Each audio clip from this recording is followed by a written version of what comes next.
As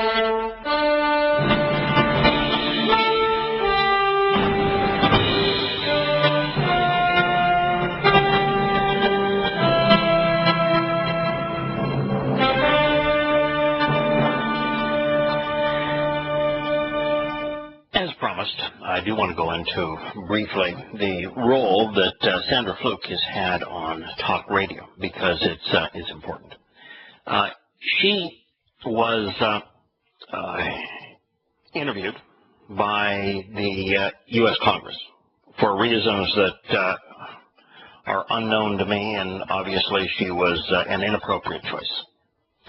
And she is an extreme advocate of government interference in women's lives, where the government really has to, in her view, provide free contraceptive of all various kinds. We're not talking about just condoms, but we're talking about all forms of contraceptive, prescription or not, to any woman at any age at no cost, and to perform abortions without question at any time, even a day before due date, without cost. She's pretty extreme. And she, in testifying to Congress, Rush Limbaugh spoke of her derogatorily. In fact, she has it on her website. She's proud of it. I think it was Rush Limbaugh that called her a slut. Now, I have no idea if she's promiscuous sexually. Don't know the woman. Don't want to know the woman. Don't know if she's heterosexual, homosexual, or bisexual. Don't care. But I'll tell you what, she may or may not be a slut, but she is a despicable individual. For a very long time, the most shrill of the liberal advocates in our nation's politics, which is the homosexual lobby. They are typically the most shrill, the most liberal of liberals, and most often the most engaged, because they are doing everything they can to make homosexuality a cause célèbre. They have long sought to nullify the voice of talk radio, particularly programs that are enormously popular, like Rush Limbaugh and Sean Hannity. And because they hold and promote a conservative perspective, as do most talk radio shows, they wanted to either promote liberal talk radio programs, and they tried that through Air America and it failed miserably, or they wanted to silence the conservative viewpoints. And they have worked in all manner in Washington behind the scenes to accomplish this. And thus far, they have been unable, although they have a number of bills in process that would regulate public speech that had a political element to it. And they also want to eliminate what they consider to be hate speech. So if you speak against homosexuality, for example, that would be labeled hate speech, and there would be criminal consequences. Well, because they couldn't counter Rush Limbaugh, what they decided to do is put together a national boycott. And Sandra Fluke became the poster child for that boycott. That Rush was out of touch with common decency for calling this moron a slut. And so they used her as the primary tool to encourage national advertisers to boycott not only Rush Limbaugh's program and Sean Hannity's program, but so they would run no ads on any station, any radio station that carried Hannity or Limbaugh. And what they ended up doing is essentially bankrupting talk radio. The two largest owners of talk radio stations, by far the largest would be Clear Channel, Premier, started to lose hundreds of millions of dollars. And Cumulus, which is the second largest, was losing tens of millions of dollars. And they moved to sports formats to try to stop the bleeding. And many of them have moved to country music, which is about the only form of music that is really popular on radio. But they've oversaturated both. And there isn't a way now to effectively promote a talk radio show using standard syndication. It's become so desperate that the only stations that the majority of stations now want pay-for-play. They want snake oil salesmen. They want somebody that's got a grossly inflated product, a product that costs 5 cents that you can sell for $1, to pay the station for the airtime so that they can promote their snake oil. And it's become a huge factor in this business. But the standard model, which was to have hosts with programming that people were interested in listening to, that then the station and the syndicator would sell ads on behalf of, is between dead and dying. Its future is bleak. The second, third, fourth, and fifth largest syndicators of talk radio programs have gone bankrupt. The industry is a shell of what it used to be. And a lot of this was orchestrated by advocates of homosexuality on behalf of liberal politics using Sandra Fluke. And it has created the mess that we're in now. So you ought to know that this woman, with these stunningly moronic and immoral views, who's this far out of touch with reality, has had a huge influence on what you can hear. Moving on, about a week or so ago, a group of nations got together, and they decided that, maybe Sandra Fluke's not right. Maybe Boko Haram is a problem. And maybe Nigeria is incapable of handling this problem. And maybe we ought to work together to deal with this problem. I mean, we're pounding our chests regarding the victimless transfer of power from Crimea, from the Ukraine to Russia, and positioning all manner of equipment and men and material to oppose it, and yet nobody is saying a peep about these 275 girls that have been killed and hundreds more that are murdered each week, or being not killed but kidnapped and raped, sold as sex slaves. And maybe we ought to adjust our priorities here, because we're really looking pretty hypocritical. We're looking as countries about as stupid as Sandra Fluke. And so they got together and they held a news conference, and French President Francois Hollande, which I am sure wanted to talk about something other than France's failing economy, attended this conference. America sent a low-level representative of our State Department, and they collectively said, we're going to deploy the tools to try to figure this out, to try to find these girls. And it's astonishing that with America having hundreds of billions of dollars worth of spy satellites, that we don't know where they are. That with all of our NSA listening devices, we can't track a couple of hundred thugs. This Boko Haram will appear back in the same town and loiter there for hours shooting people, and yet the great spy agency, the NSA, the CIA, is clueless as to where they are, or doesn't seem to care. And all of the spy apparati of the world can't figure this out.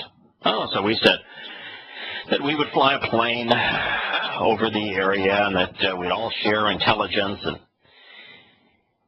one of two things is happening here.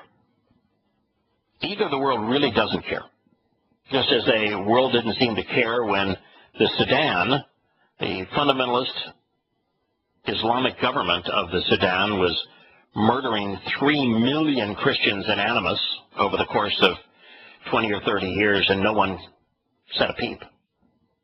Since it's Africa, no one cares, which would be tell you that our government is indeed has a racist issue. Now that's hard to fathom because, you know, the President of the United States is African American.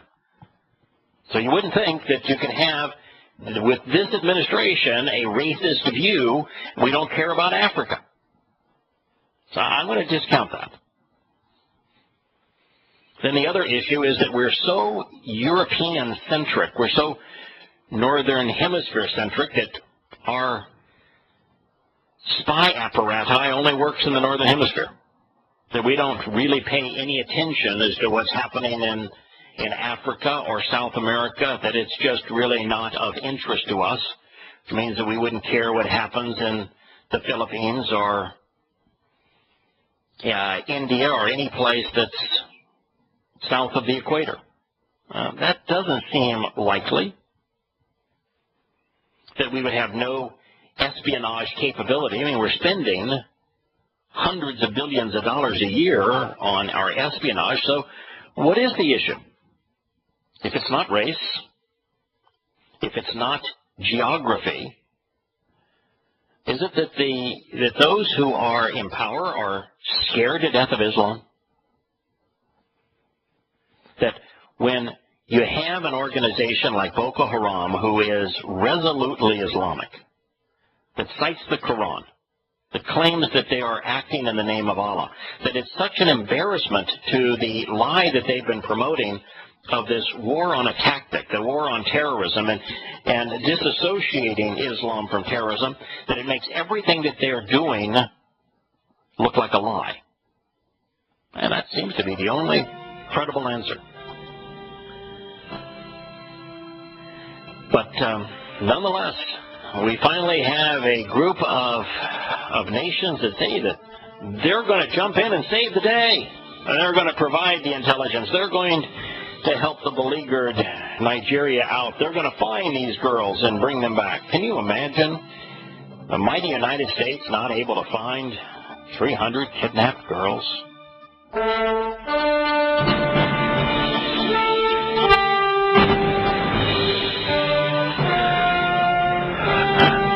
Welcome back to Shattering Myths. The United States has spent a lot of time tongue-lashing two countries. Now, we've done more than two.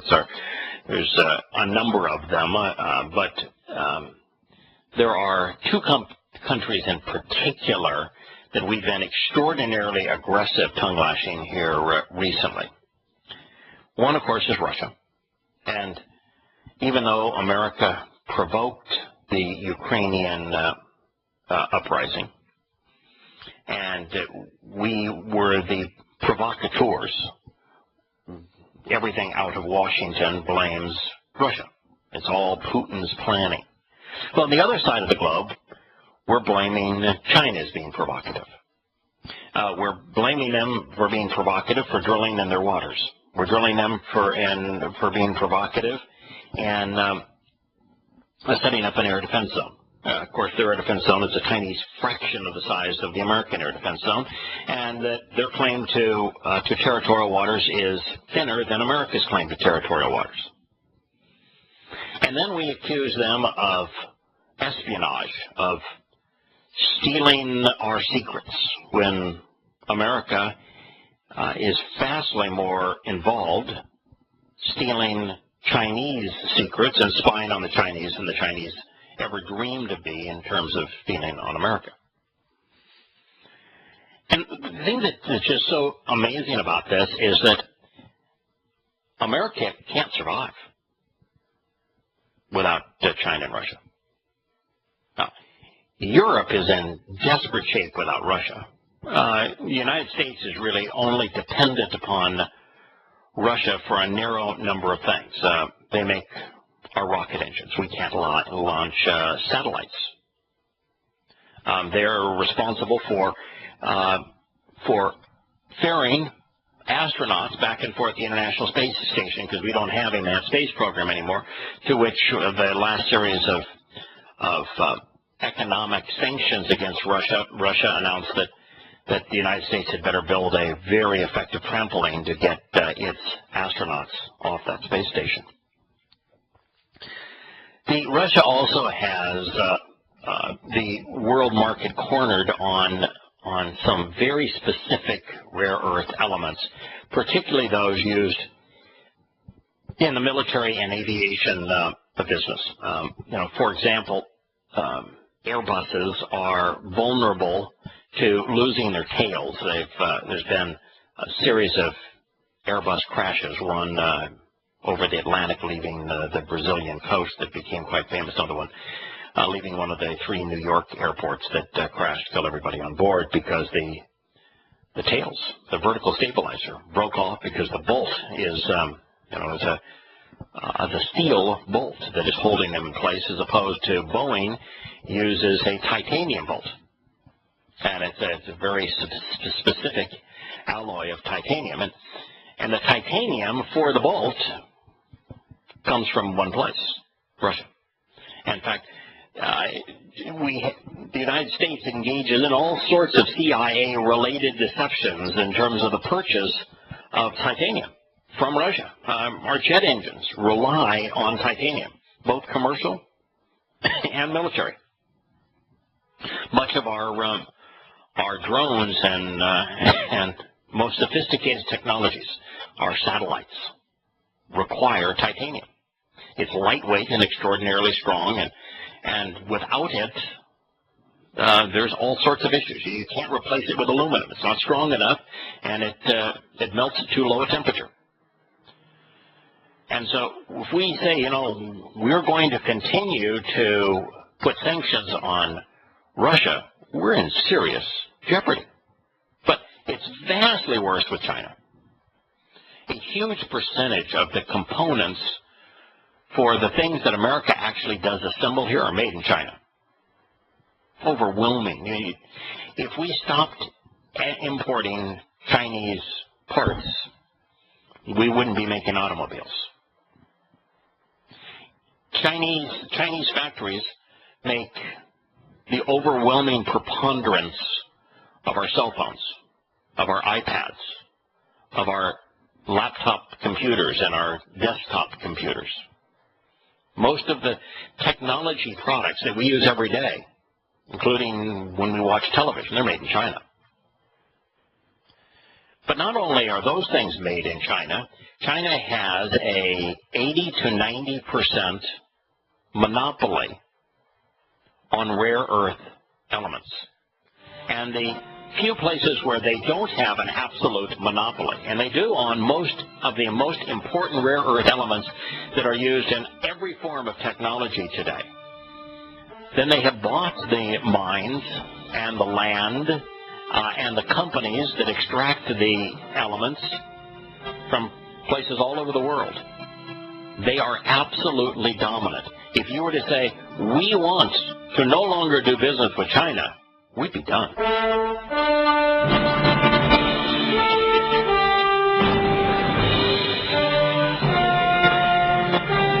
This next story is from Reuters. It begins, China's provocative action in maritime disputes with its neighbors is straining ties with the United States, raising questions about how the world's 2 biggest economies can work together, a U.S. official said. Now, in the Reuters story, the U.S. official is unnamed. But he's willing to say, or she is willing to say, that it makes us question as to whether or not the world's 2 biggest economies can work together. It's astonishing that we as a nation employ individuals that have this little understanding of economics. If China were to decide to stop doing business with the United States could not survive it. If China were to decide to immediately sell its $1.4, $1.5 trillion investment in treasury bills, the value of the dollar would collapse instantaneously. If China stopped doing business with America, we would be in a recession or depression that would rival 1929 instantaneously. We could not survive it. As a matter of fact, China, about a year ago, decided that they were destroying their countryside with open strip mines and with leaching mines for the rare earth elements, and that they needed to radically diminish the amount of these elements that they were extracting from the ground until such time as they could come up with a more environmentally appropriate way to extract them. And the United States sued China. And there was an international court decision that said that China, since it controls 80 to 90% of these rare earth elements, could not reduce the amount that they were offering for sale. And that no matter how disruptive it was on the environment in China, they had to supply them. And that their 40% diminishment was against international law. Now, against international law, it's interesting that the United States precludes drilling in ANWR. Just shut down the permits for the largest copper and gold mine in the United States. That would happen to be the Pebble mine in Alaska. And it routinely forbids leases to explore gas and drill for gas and oil off the California coast, off the eastern shore of the United States, and is diminishing permits in the Gulf of Mexico. And the United States is penalizing to the tune of billions of dollars mining companies for past acts where there is a legacy of pollution associated with their mines, making it essentially impossible for many companies to continue to mine. And yet we sued China, telling them that they had no choice, that they had to go ahead and destroy their country to extract these rare earth elements that we wanted, and they had to sell them to us. And China said, yeah, right. Good luck with that. We are menacing China just as we're menacing Russia on every possible front, and yet we are wholly dependent upon them. We sued China for these rare earth elements because their 40% diminishment had an enormous effect on our ability to continue to manufacture weapons and spy systems. That's what it was all about. So, what's the consequence of all of this? Who is it that is incapable of seeing the hypocrisy of this and the fact that these kinds of gestures are suicidal? And by the way, it's not China that's being provocative with their oil rig. It's Vietnam. Vietnam ran into the Chinese ships. Vietnam sent out the ships to menace the oil rig. It's not China that's being provocative. Quote, this is raising some fundamental questions about China's long-term strategic intentions, the U.S. official told Reuters, speaking on the condition of anonymity because he or she didn't want to reveal the fact that he is or she is a complete ignoramus. It's a he. He said that Beijing's move appeared to fit a pattern of advancing territorial claims through coercion and intimidation. They're not coercing anyone. They're not trying to intimidate anyone. If you pull an oil rig, which you paid a fortune for, into a position where it can drill for oil, which the world needs, you're not trying to intimidate someone. You're not trying to coerce them. I mean, wake up. I mean, it's as if America's leadership is seeing the world through funny glasses. China's activities are straining the U.S.-China relationship because it raises questions about our ability to partner together in Asia or even bilaterally. No, it doesn't. It raises questions about, can anyone do business with the United States? Just look at what the United States is doing here recently. We force banks to have billions of dollars of reserves in U.S. currency to support the U.S. dollar. And then when they don't apply our rules to their clients in their countries, we sue them in the United States. It was, what, $2.5 billion just recently for Credit Suisse. Prior to that, another $1.5 billion, $2 billion for UBS. Toyota got a $2 billion penalty from the Justice Department when their crime, if you want to call it a crime, was infinitesimal compared to GM's, and GM was fined some $20 or $30 million. We are becoming pirates and using our judicial system to pirate money away from international companies. We are becoming impossible to do business with. And then you start doing business with the United States like Russia was doing, and we say, okay, we're not going to allow Visa or MasterCard to provide credit functions. So, you force Russia to develop a competitor to Visa and MasterCard. China already has. We say, all right, we're going to create ways that America can ship gas to Europe so that Russia can't sell gas to Europe anymore. So what does Russia do? They sign a $400 billion multi-year agreement with China. Signed it today. So here's China and Russia saying, okay, we don't want to play with the United States. Too costly to play with the United States. You're too unreliable. You're too annoying. So we'll work together as Russia and China. $400 billion deal. Now what's going to happen? We are threatening Russia that it can't cut off its gas supply to the Ukraine, and yet the Ukraine is $2.5 billion in arrear in payments. And Russia has said that starting the 1st of next month, unless we are paid the $2.5 billion that we're owed, and unless the Ukraine pays by CD, by an advance, guarantees letter of credit payment, we're not going to send gas to them or through them anymore. It's the natural position that Russia would have to take. The Western Ukraine has become an annoyance. Why in the world should they be giving them free gas? And they're not going to.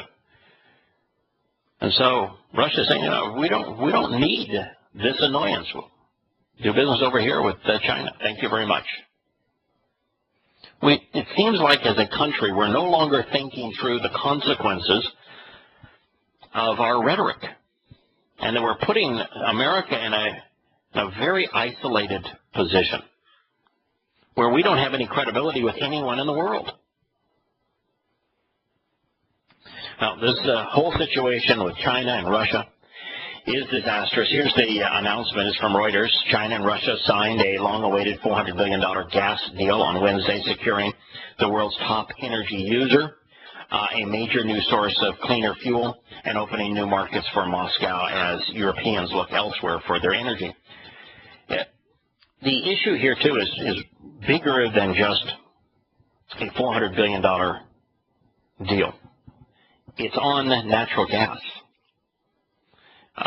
Russia has more natural gas reserves than any other country in the world. And natural gas is the optimum fuel. It burns cleanly. It is extraordinarily efficient in doing many things, including running factories and producing electricity. It is a vastly superior fuel today than petroleum. And Russia is not only a dominant resource, but has the pipeline infrastructure. Now, in this particular case, Russia and China are jointly going to build the additional pipelines to get the gas from Siberia into along the Chinese coast where it is most needed. And so here even now you have the rhetoric of Americans saying, oh, but, you know, they had to take a much lower price because China knew that they were desperate. No, they didn't. They're going to sell their gas for almost identical prices as to what they're selling the gas for in Europe. And the prices are benchmarked the same way the European prices are benchmarked. And the prices are already 1,000 times the cost of extraction. And you're dealing with pure profit anyway. So that is the future, creating partnerships that are completely isolating America. And in the past, the $55 billion that Russia is going to spend in exploration and in pipeline construction, and the $38 billion that China is going to spend to facilitate all of this, so that within 3 years they are enormous trading partners. That what you're going to see in all of this is that American companies that would have been given the opportunity to develop that infrastructure are going to be precluded. Now what? Now what are you doing to your people, to your citizens, to even your tax income and revenue streams? Everything we do seems to be counterproductive. You know, it's like we finally lifted sanctions on Iran, and what happened? Russia and Iran announced the largest trade deal ever. I'll be back in a moment.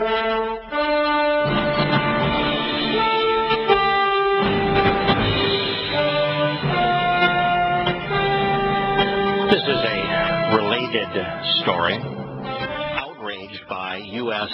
cyber spying charges against members of a secretive Chinese military unit, China summoned the U.S. ambassador in Beijing for a dressing down. State media said on Tuesday, and the Defense Ministry blasted the U.S. accusations as hypocritical. If you were paying attention yesterday to the news, all over the news, the United States was accusing Beijing of spying, named specific industries that it was spying on, and said that it wouldn't be tolerated, and we were condemning China for doing it. Now, the fact of the matter is, it's America that's spying on China. It's overwhelmingly so. China's internet controllers, meanwhile, published new statistics that they said show massive cyber attacks on China that are originating from the United States. Quote, those activities against the Chinese leaders, against ordinary Chinese citizens, against anyone with a mobile phone, the state-run Xinhua news agency reported. In the meantime, the U.S. repeatedly accuses China of spying and hacking. You know, it may be the case, but if it's the case, what we've got here is a spitwad against a nuclear bomb. That's the difference between the United States spying efforts against China and invasiveness of Chinese secrets and property rights and intellectual rights and privacy rights against China's spying against the United States. We're dealing with a spitwad against a nuclear bomb. Probably true that China is doing some espionage in the United States. But the massive amount of espionage the United States is doing in China is almost infinitely greater. And for the United States to accuse them is the same tactic that politicians use.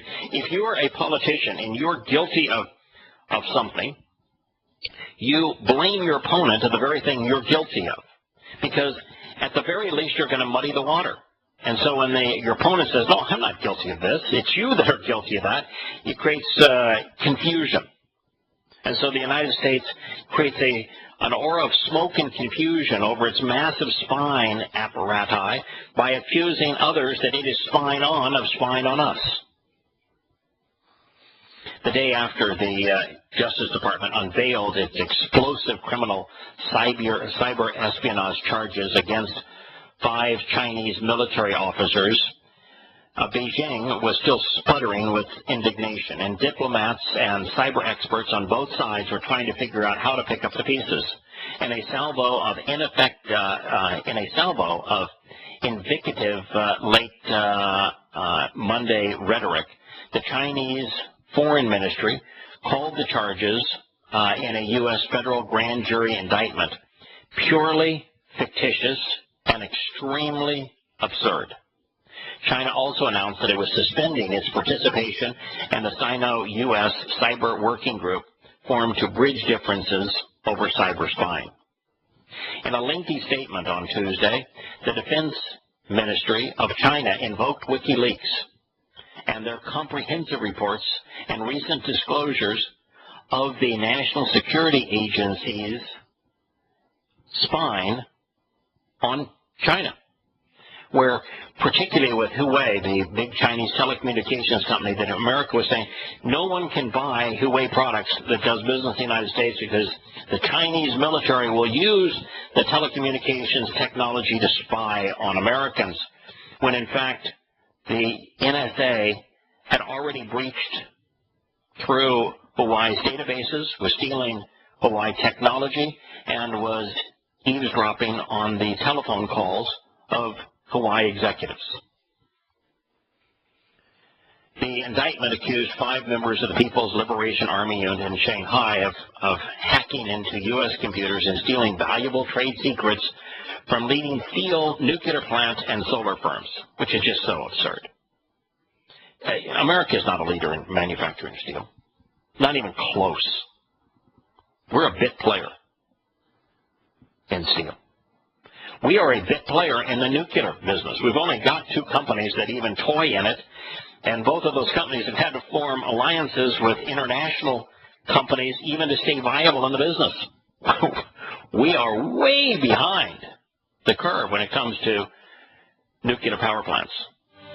And the third was solar power firms. When we changed the landscape in terms of tax incentives for solar energy, we essentially negated our solar industry. As a matter of fact, the big Obama investment into solar energy in a business failed miserably. The company went bankrupt. We aren't even leaders in those industries.